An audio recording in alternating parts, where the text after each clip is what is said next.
রাষ্ট্র হয়ে গেলে আর কোন দলের পাহারার প্রয়োজন হবে না। ইসলামী সরকার তাদের জান মাল ইজ্জত আবরুর নিরাপত্তা নিশ্চিত করবে ইনশাআল্লাহ। প্রশ্ন করেছেন একজন অমুসলিম ভাই, সেটার মধ্যে এটাও আছে, ইসলামী রাষ্ট্র হয়ে গেলে অমুসলিমদেরকে জিজিয়া দিতে হবে কিনা। আমি বলছি না, এজন্যই দিতে হবে না। এই দেশের নাগরিক হিসেবে তারা ট্যাক্স দেবে, তারা খাজনা দেবে। অমুসলিম হওয়ার কারণে আলাদা করে কোনো জিজিয়া দেওয়ার প্রয়োজন হবে না। তাতে অমুসলিমদের লাভ না লস? আমি অনেক জায়গায় অমুসলিম সমাবেশে বলেছি দেশের,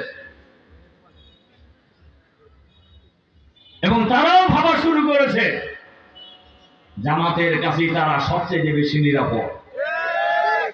আমি অনেক বড় উল্লাপাড়ায় প্রায় 10-15 হাজার